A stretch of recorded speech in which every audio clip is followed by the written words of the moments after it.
Je ne vais pas te mentir, la plupart des gens ne changera pas. Ils continueront à attendre que le calendrier travaille pour eux, croyant qu'une motivation soudaine sera un jour suffisante pour réparer le désordre qu'ils portent à l'intérieur et à l'extérieur. Mais la vérité est inconfortable. Personne ne va te sauver du chaos, et chaque jour que tu remets à plus tard est un jour de plus qui t'éloigne de la version que tu devrais être. Le désordre ne disparaît pas tout seul, il s'étend. Et si tu ne prends pas le contrôle, tu perds la capacité de choisir ton destin. Ce que tu ne mets pas en ordre finit par te submerger. Le stoïcisme n'est pas une pause intellectuelle, ni une liste de belles phrases à partager sur les réseaux sociaux. C'est une méthode brutalement honnête pour remettre la vie en ordre en commençant par les bases, corps, argent, esprit et environnement. Sénèque l'a dit clairement. Ce n'est pas que nous ayons peu de temps, mais que nous en perdons beaucoup. Celui qui attend le moment idéal est déjà en train de perdre. Il ne s'agit pas de théoriser, il s'agit d'appliquer, de nettoyer le terrain et de construire une structure, même si cela coûte, même si cela fait mal. Le véritable changement est silencieux, il n'a pas besoin de témoins, juste de discipline. Si tu veux arriver en 2026, en étant méconnaissable par rapport à ton moi actuel, tu vas devoir te débarrasser du fardeau, construire des routines solides et protéger tes limites comme si ta vie en dépendait, car au fond, elle en dépend. Parle moins, fais plus, parce que seuls ceux qui agissent transforment. Ici, tu commences à cesser d'être un spectateur. 1. Organise d'abord ton corps et tes finances. La réalité est plus dure que ce que tu veux admettre. Tant que tu continues à justifier le désordre dans ton corps et dans tes finances, toute idée de changement n'est qu'une fantaisie confortable, un réconfort pour ne pas te sentir trop perdu. Personne ne devient quelqu'un de fort ni structuré en traînant avec la fatigue, la mauvaise alimentation et le compte à découvert. La base de l'autocontrôle est la gestion de ce qui est le plus immédiat et tangible. Et si tu ne peux même pas gérer ce qui est devant tes yeux, crois-tu vraiment que tu pourras transformer ton esprit ou ton caractère? Il y a ceux qui se mentent depuis des années avec des discours de développement personnel, mais qui ne peuvent toujours pas se regarder dans le miroir sans ressentir de la honte pour ce qu'ils ont laissé s'effondrer. C'est la vérité que la plupart évitent. Le soin physique et la responsabilité financière ne sont pas des luxes, ce sont le seul minimum de toute vie digne. Il ne s'agit pas d'attendre de ressentir l'envie, ni de chercher la motivation parfaite. Ce qui te maintient dans l'impasse n'est pas le manque d'informations, c'est la décision de tolérer la médiocrité dans ce que tu manges, dans la façon dont tu bouges et dans la manière dont tu gères ton argent. Sénèque l'a dit sans détour. Ce n'est pas que nous n'ayons pas le temps, mais que nous le perdons. Il en va de même pour la santé et l'argent. Ce n'est pas que tu ne peux pas, c'est que tu remets à plus tard parce que tu t'es entraîné à tolérer l'inconfort jusqu'à ce qu'il devienne une partie de ton identité. Il y a une dette invisible qui ne fait que croître, la dette envers ton propre corps qui te facture chaque jour où tu te lèves sans énergie, et la dette envers ton avenir, qui paiera les intérêts de tes dépenses impulsives et irresponsables. Il n'y a pas d'excuse valable. Ni la génétique, ni l'enfance, ni la situation économique ne justifient l'abandon volontaire. Beaucoup utilisent l'argument du bien-être émotionnel pour s'auto-tromper et vivre dans le confort du désordre. Mais la véritable paix mentale commence lorsque tu démontres, par des actes, que tu peux gouverner l'essentiel. Musonius Rufus enseignait que la vertu se pratique dans le quotidien, et il n'y a pas de vertu à se laisser aller. Réparer ton corps signifie s'entraîner chaque jour, même si cela fait mal, mettre des limites à ce que tu manges, et faire du repos une véritable priorité, pas une récompense que tu te donnes seulement lorsque tu te sens épuisé. Réparer tes finances, c'est arrêter d'acheter sur un coup de tête, analyser chaque dépense comme si c'était un investissement dans ta liberté, et mettre de côté la peur de regarder ton propre relevé de compte. Tu veux un changement? Commence là où il n'y a pas de place pour les excuses, ce que tu manges, comment tu dors, combien tu bouges et comment tu gères chaque centime. Sans cela, tout le reste n'est que décoration. Personne ne construit un esprit fort sur un corps faible et une économie brisée. La discipline ne se négocie pas, elle s'entraîne. L'ordre ne se promet pas, il s'exécute. À la fin, seuls ceux qui osent affronter le plus basique finissent par transformer l'essentiel. Tu ne peux pas ordonner ta vie si ton corps et ton portefeuille sont un chaos. Le premier filtre de la véritable transformation est celui-ci. Prends en charge la base ou accepte que tout le reste ne sera qu'une façade. Garde ton esprit propre et stable. Tu te lèves et avant même de poser un pied par terre, ton esprit est déjà saturé. Tu penses au travail, à ce que tu n'as pas fait hier, à la discussion en attente, aux messages auxquels tu évites de répondre. Le téléphone vibre et l'avalanche de tâches, d'opinions et d'urgences des autres te traverse même avant que tu aies pris ton petit déjeuner. C'est ainsi que commence la journée pour la plupart, avec la tête envahie, sans une seconde de clarté ni d'espace personnel. Tu t'adaptes rapidement à cet état, presque sans t'en rendre compte. Tu acceptes le désordre mental comme s'il faisait partie inévitable de la vie adulte. Mais ce que tu normalises devient invisible, et quand ton esprit se remplit de déchets émotionnels, de comparaisons, d'attentes imposées de l'extérieur, tu perds la capacité de distinguer ce qui compte vraiment de ce qui ne fait que prendre de la place et te fatigue. Il ne s'agit pas seulement de pensées négatives, c'est l'accumulation de micro-inquiétudes, de ressentiments que tu ne lâches pas, de conversations internes qui tournent en rond. Le danger n'est pas le grand problème, mais l'usure constante que tu ne vois pas venir, jusqu'à ce que ton énergie soit drainée et que tout t'irrite ou te paralyse. Un esprit propre et stable n'est pas un luxe, c'est une nécessité. Épictète l'avait bien compris. Ce ne sont pas les choses qui troublent les hommes, mais l'opinion qu'ils en ont. La plupart des gens vivent piégés dans des interprétations automatiques, croyant que leurs pensées sont des faits et que leurs émotions sont des vérités absolues. Le mécanisme est simple mais mortel. Tu alimentes l'anxiété chaque fois que tu laisses entrer n'importe quel stimulus externe sans filtre. Tu renforces l'insécurité chaque fois que tu te compares à des vies d'autrui retouchées pour paraître parfaites. Tu te sabotes chaque fois que tu répètes l'histoire de tes manques comme si c'était un destin écrit. Maintenir l'esprit propre n'est pas une question de pensée positive, mais de surveiller ce que tu laisses entrer et de ne pas devenir l'otage de ton propre dialogue interne. Certains se cachent derrière l'hyperactivité mentale pour ne pas affronter le vide. D'autres s'anesthésient avec des distractions, croyant ainsi éviter le malaise. Mais l'esprit ne s'organise pas tout seul. Il nécessite de la discipline, tout comme n'importe quel muscle que l'on souhaite renforcer.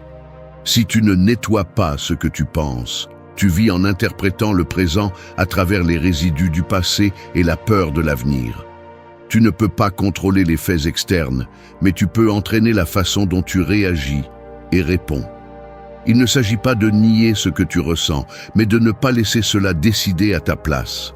La stabilité émotionnelle ne naît pas de l'absence de problèmes, mais de la capacité à te maintenir ferme quand ils arrivent. L'autocontrôle mental se construit dans de petites décisions. Cesser d'alimenter des conversations stériles, lâcher le ressentiment qui te donne une identité, résister à la tentation de donner ton avis sur tout. Chaque jour est une opportunité pour nettoyer l'esprit de ce qui est superflu et renforcer le filtre de ce que tu permets de t'affecter. Personne ne fera ce travail à ta place. Les stoïciens le savaient. La vraie liberté commence dans la tête. Si tu n'es pas capable de gouverner ton monde intérieur, tu seras toujours victime de ce qui se passe à l'extérieur. La discipline mentale est une résistance silencieuse. Une pensée n'est pas un ordre. L'esprit stable ne se donne pas, il s'entraîne. 3. Agis davantage, parle beaucoup moins. Je confesse quelque chose d'inconfortable. Une partie de moi a toujours ressenti une sorte de soulagement pervers en parlant de mes projets, de mes objectifs, de ce que je vais faire. Comme si en le disant à voix haute, j'avais déjà fait un pas en avant. Comme si la simple déclaration était un signe que le changement était en route. Mais la vérité est brutale. La grande majorité du temps, parler devient un piège déguisé en avancée.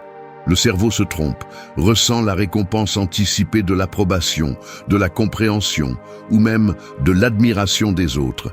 Et alors, l'urgence d'agir se dissout. Le résultat est prévisible. Des idées qui ne dépassent pas le stade de l'ébauche, des projets qui restent des mots élégants et des promesses qui ne servent qu'à alimenter le personnage que tu cherches à montrer au monde. Chaque fois que tu tombes dans cette dynamique, tu renforces un schéma. Plus de discours, moins d'action, plus de justification, moins de résultats. Ce que tu n'exécutes pas n'existe pas. C'est la règle qui fait la différence entre ceux qui se transforment et ceux qui ne collectionnent que des intentions. Le mécanisme psychologique est simple si tu oses le désamorcer. Parler trop de tes objectifs active un faux sentiment de progrès, réduit l'inconfort qui devrait te pousser à agir et renforce la tendance à l'auto-tromperie.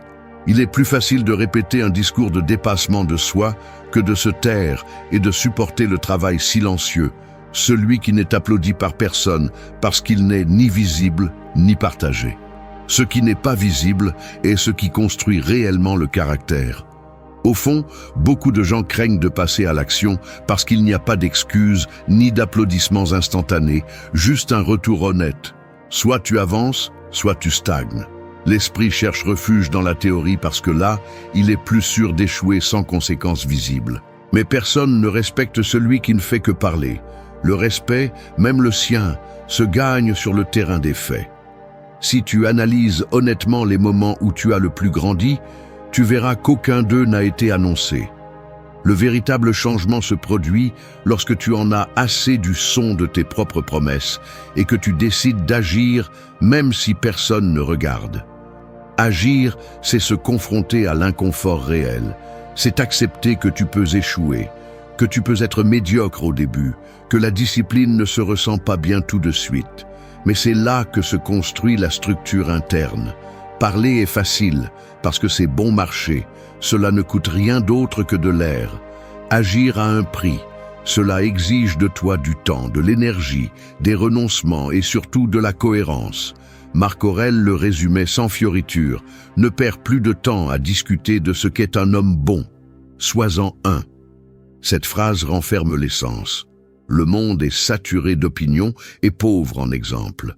Si tu veux que ta vie change avant 2026, le premier pas est drastique. Réduis au minimum l'exposition verbale de tes plans. Non pas parce qu'ils sont secrets, mais parce que tu as besoin de cesser de t'anesthésier avec l'illusion que parler équivaut à avancer. Parler moins est un filtre d'engagement. Cela t'oblige à rendre des comptes uniquement à tes propres résultats. L'action silencieuse est celle qui transforme réellement. Le reste n'est que bruit pour la galerie. Personne ne devient méconnaissable par ce qu'il dit, seulement par ce qu'il soutient par des faits. Tais-toi et fais-le. C'est la ligne entre celui qui évolue et celui qui reste à répéter des versions améliorées de ses vieilles excuses. 4. Laisse aller ce qui ne te propulse plus. Un tiroir rempli d'objets inutiles, des reçus qui ne servent plus, des câbles d'appareils que tu as jetés il y a des années, de petits morceaux cassés que tu as gardés au cas où et qui ne font que prendre de la place. Chaque fois que tu essaies de chercher quelque chose d'important, tes mains se heurtent à cette accumulation silencieuse. Il en va de même dans la vie. Tu continues à traîner des liens, des routines et des versions anciennes de toi-même qui ne t'apportent plus rien, mais tu insistes à les conserver par habitude ou par peur du vide. Il y a une résistance presque physique lorsque tu fais face à l'idée de lâcher ce qui a fonctionné un jour, même si aujourd'hui c'est juste un poids mort. L'attachement se ressent comme une corde invisible qui te lie au passé, mais en réalité, c'est juste une excuse pour ne pas avancer. La croissance exige de l'espace, et l'espace n'apparaît que lorsque tu décides de sortir du tiroir, ce qui gêne, et de ne plus jamais le ranger. Fais attention aux gestes inconscients, le message auquel tu réponds par obligation, la réunion que tu acceptes même si elle te draine, le vêtement que tu ne portes plus, mais que tu gardes au cas où tu perds du poids, la conversation usée que tu répètes avec quelqu'un qui te mène toujours au même point mort. Ces petites actions quotidiennes, accumulées, te maintiennent attaché à ce qui ne te propulse plus. L'habitude est confortable, mais le confort ne construit rien de solide. Si tu veux vraiment changer, il ne suffit pas d'ajouter de nouvelles routines ou d'apprendre de nouvelles théories. Tu dois nettoyer le fond, te débarrasser de ce qui prend de la place, même si cela implique de l'inconfort ou un deuil temporaire. Le détachement réel n'est ni indifférence ni froideur. C'est une forme de respect pour ton temps et ton énergie. L'erreur la plus courante est de confondre loyauté et stagnation. Le stoïcisme n'a jamais proposé de supporter ce qui t'ancre juste par peur de paraître inconstant. Sénèque l'a dit clairement. Il n'y a pas de vent favorable pour celui qui ne sait pas vers quel port il se dirige. Si ton quotidien est rempli de ce qui ne compte plus, tu n'auras jamais la clarté nécessaire pour savoir où tu veux aller. Lâcher prise fait mal, mais rester te coûte la vie que tu pourrais être en train de construire. La discipline de lâcher prise n'est pas un acte dramatique. C'est une série de petites décisions, presque invisibles, qui te redonnent le contrôle. Tu cesses de répondre à des messages inutiles. Tu dis non sans te sentir coupable. Tu te permets de clore des cycles sans le rituel du regret. C'est ainsi que l'on entraîne la liberté intérieure. On se libère dans l'action, pas dans l'intention. Tout ce qui a bien commencé ne mérite pas de rester pour toujours. Il y a des relations qui n'ont de sens que dans certains chapitres, des habitudes qui étaient utiles mais qui sont maintenant des chaînes, des objectifs anciens qui ne te représentent plus. L'attachement est l'ennemi silencieux du progrès. Si tu n'oses pas vider le tiroir, chaque tentative de changement ne sera qu'une accumulation sur accumulation, jusqu'à ce que le poids te paralyse. Choisis ce qui te propulse, laisse le reste derrière. Sans espace, il n'y a pas d'avancée. La phrase est simple et brutale. Ce que tu ne lâches pas te retient.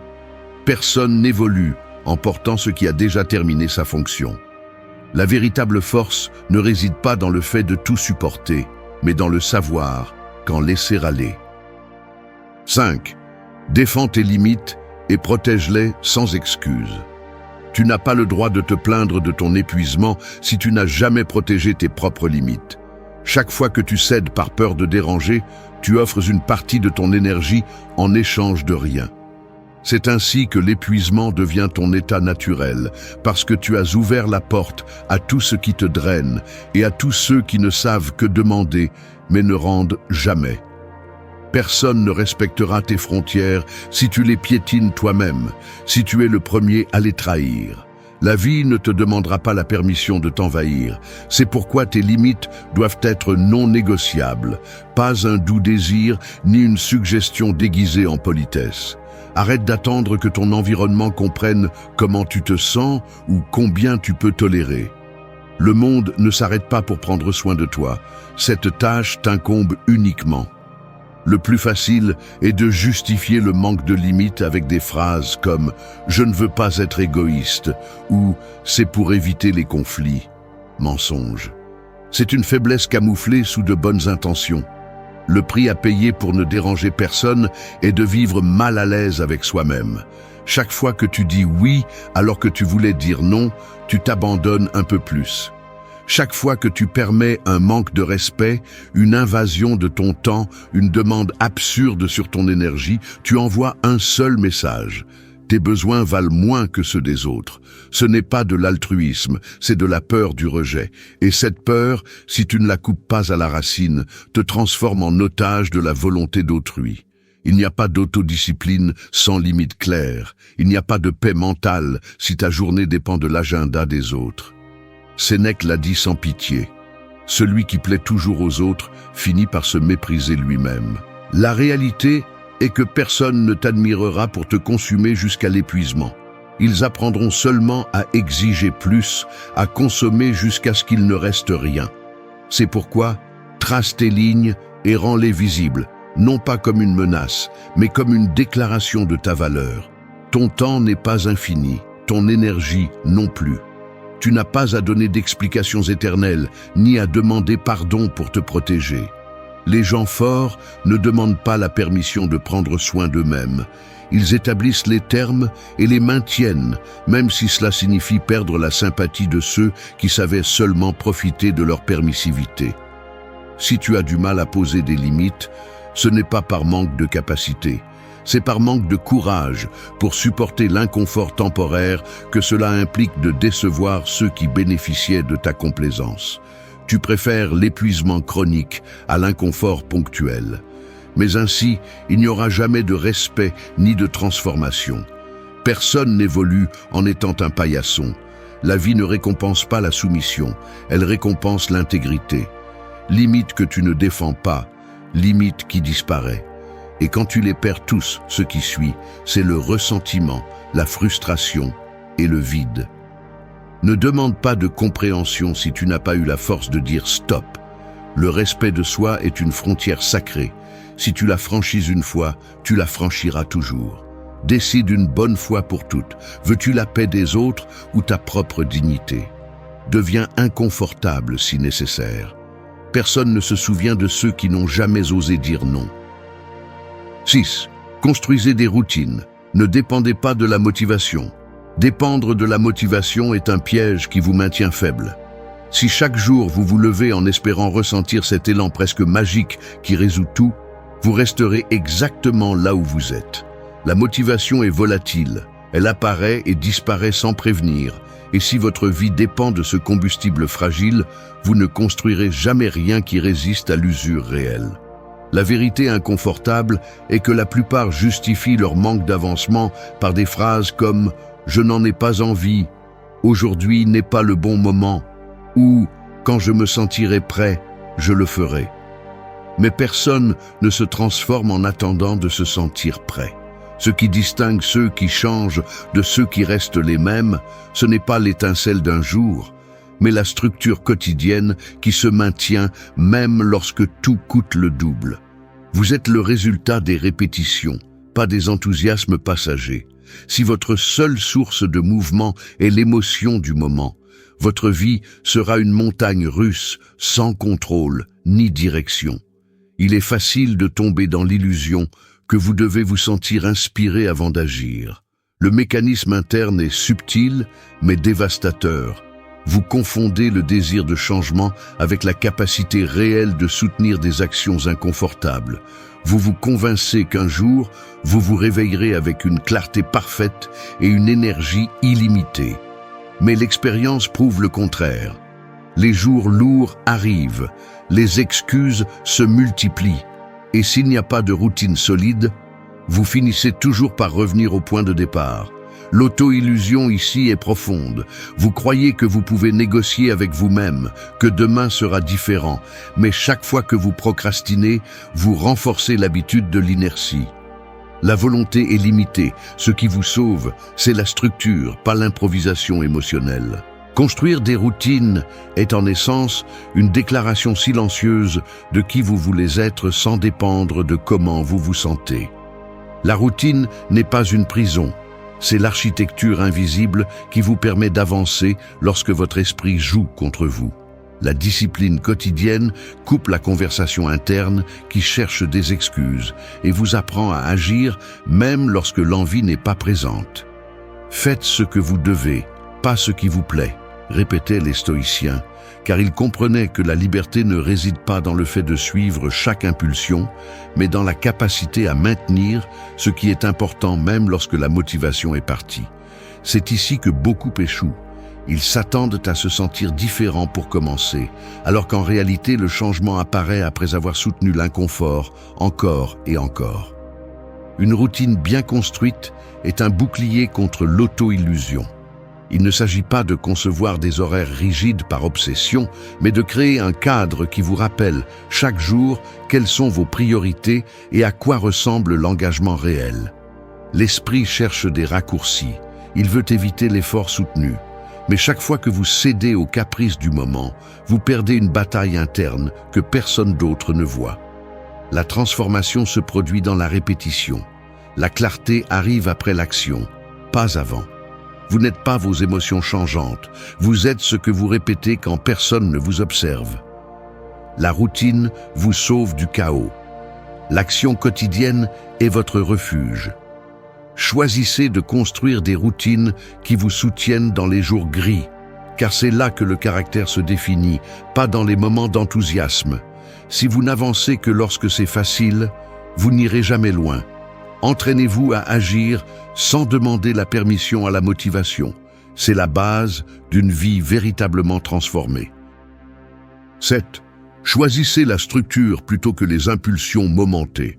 Vous vous asseyez devant l'ordinateur après une journée ordinaire, l'horloge indique une heure absurde pour rester éveillé, et pourtant, vous êtes là, naviguant entre des onglets ouverts qui ne mènent à rien, vérifiant encore une fois les réseaux sociaux, passant d'une tâche à l'autre sans en terminer aucune.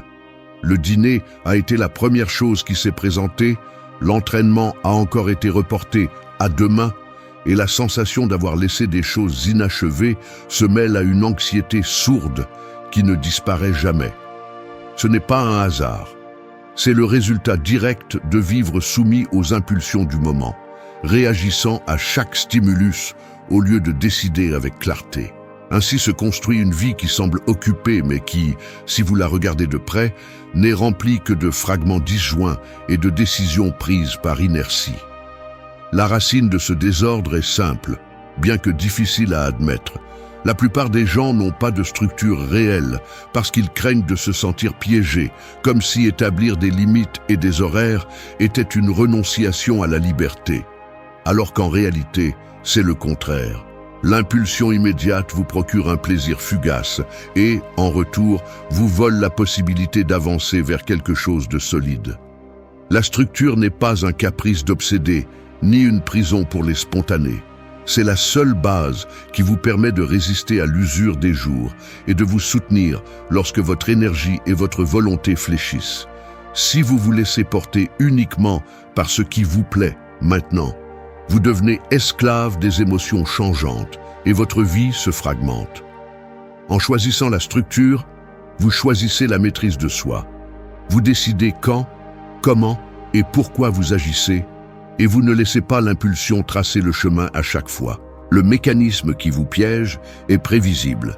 Manque de clarté dans les priorités, absence de limite dans le temps, un agenda qui n'est jamais respecté parce qu'il se remplit au fur et à mesure de ce que les autres attendent de vous ou de ce que votre esprit dispersé lance comme urgent. Le résultat est une vie qui se dilue dans des tâches mineures et des satisfactions instantanées, laissant toujours l'important pour plus tard. Vous vous convainquez que vous êtes flexible, mais en réalité, vous ne faites que reporter ce qui vous pèse le plus. Chaque jour où vous répétez ce cycle, vous renforcez dans votre cerveau le chemin du minimum effort et affaiblissez votre capacité à tenir des engagements réels. La discipline ne naît pas de l'inspiration, elle naît de la structure. Horaire clair, espace défini, priorité non négociable. C'est l'architecture invisible qui soutient ceux qui avancent vraiment. Pour transformer votre vie avant 2026, vous devez choisir le chemin inconfortable de la structure. La vraie liberté n'est pas de faire ce que vous voulez à chaque instant, mais d'avoir la force de faire ce que vous avez choisi, même si cela ne vous enthousiasme plus. Là réside la différence entre une vie dispersée et une vie construite. Personne ne devient méconnaissable par hasard ni par des poussées de motivation. La transformation profonde se produit lorsque vous priorisez le système sur le caprice, la stratégie sur le désir momentané. Ce que vous répétez chaque jour vous définit, pas ce que vous rêvez lors de vos meilleures nuits. La structure est pouvoir sur vous-même. L'impulsion n'est que du bruit. Décidez laquelle vous voulez qui marque votre vie. 8. Applique des principes. Ne les admire pas seulement. Je confesse avoir ressenti une sorte de fierté intellectuelle en admirant des principes élevés, comme si le simple fait de comprendre une phrase puissante de Marc Aurèle ou de Sénèque me transformait en quelqu'un de différent.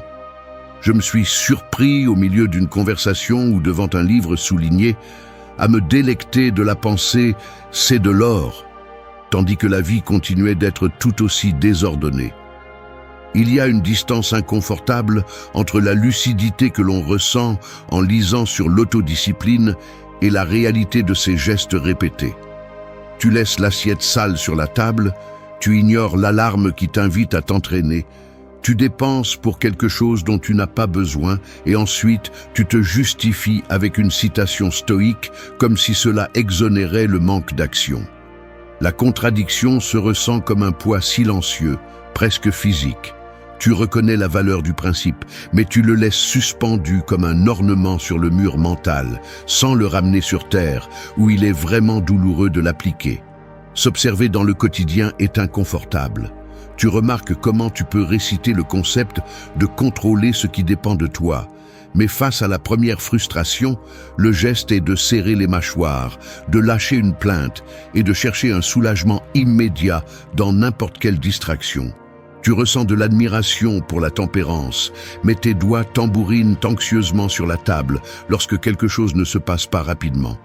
Tu gardes l'idée de vivre selon la nature, mais ton corps souffre du manque de sommeil et de l'alimentation improvisée.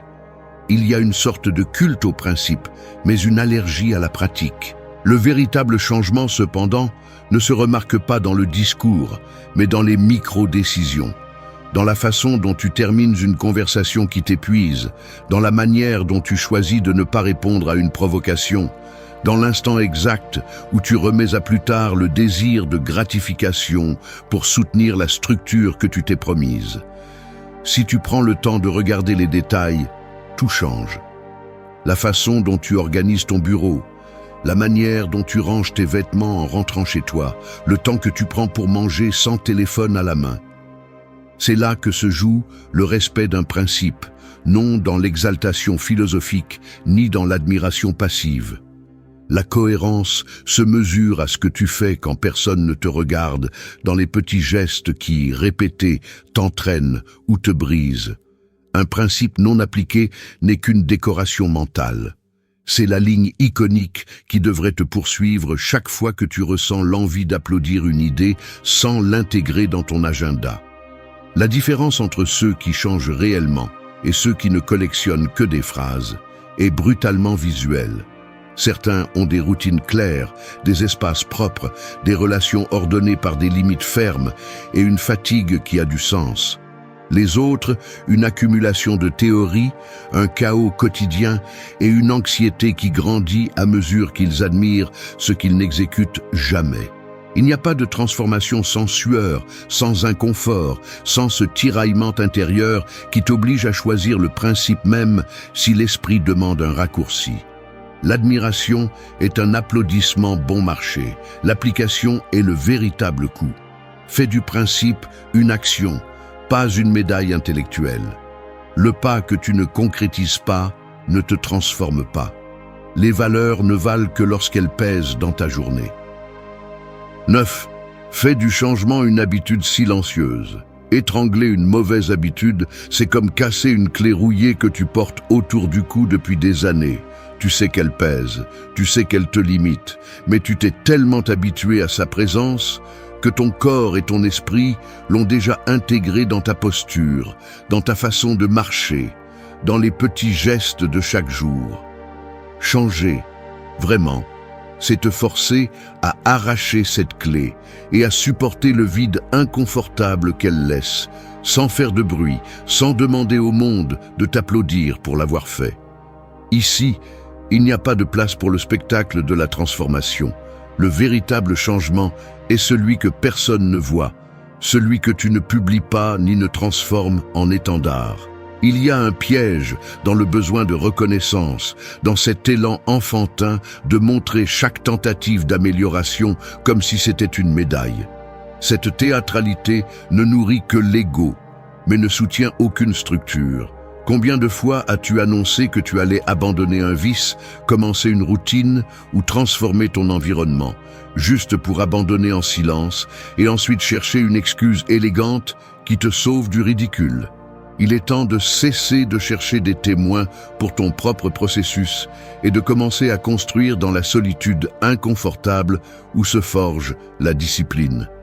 La plupart des gens ne changent jamais parce qu'ils ont besoin que les autres regardent, valident ou célèbrent chaque étape, comme si le progrès dépendait de la réaction des autres. Mais la vérité brutale est que celui qui a besoin de témoins ne fait que démontrer une faiblesse intérieure. Le véritable changement est un pacte privé, une décision maintenue seule, sans témoin ni public. Si chaque avancée nécessite des applaudissements, le recul sera inévitable dès que l'attention disparaît. Ce qui se construit en secret est la seule chose qui survit à l'usure. C'est ici que tu dois être impitoyable avec tes propres excuses. Arrête de dire au monde ce que tu prévois de faire et commence à payer le prix inconfortable du silence. Tu n'es pas spécial parce que tu commences. Tu ne l'es que si tu persistes quand personne ne te regarde. Tout ce qui ne devient pas une habitude se dissout dans le courant des impulsions passagères. C'est pourquoi tu dois faire du changement une série de gestes automatiques, pas une collection d'annonces publiques. Le processus est inconfortable, car il exige une honnêteté que l'on ne voit pas dans le miroir, ni sur les réseaux. Tu feras face au désir urgent de partager des progrès minimes, de chercher l'approbation pour ne pas te sentir seul dans l'effort. Mais cet élan n'est qu'un masque d'insécurité. Ce qui transforme vraiment, c'est la répétition silencieuse, l'entraînement quotidien sans spectateur, l'accumulation de petites victoires que toi seul connais. Il n'est pas nécessaire que quelqu'un voie comment tu te refuses une gratification, comment tu rejettes une invitation que tu sais te ramène au même cercle vicieux, comment tu maintiens la routine que d'autres trouvent ennuyeuse. La force se mesure dans la constance muette. La discipline est ce que tu fais quand personne ne l'enregistre. Tout le reste est personnage, pas caractère. Ne crois pas que tu te sentiras bien tous les jours, ni que l'habitude deviendra facile par magie. Le changement solide est une usure soutenue, une usure que tu entraînes jusqu'à ce qu'elle cesse de faire mal. Chaque jour où tu choisis le chemin difficile en privé, tu soudes une structure interne résistante à l'échec public. Tu n'es pas ce que tu annonces, tu es ce que tu maintiens. Fais du changement une habitude silencieuse et laisse les résultats parler quand tu n'as plus d'intérêt à prouver quoi que ce soit. La véritable transformation ne crie pas, elle se remarque. N'explique pas ta discipline, exécute-la. Merci d'être resté jusqu'à la fin de la vidéo. Si vous avez tout vu, commentez « Je suis stoïcien » comme notre signe secret, indiquant que vous êtes un véritable apprenant du stoïcisme. N'oubliez pas de vous abonner et de liker la vidéo si elle vous a plu. Rendez-vous dans la prochaine vidéo et rappelez-vous, continuez à cultiver votre esprit stoïque.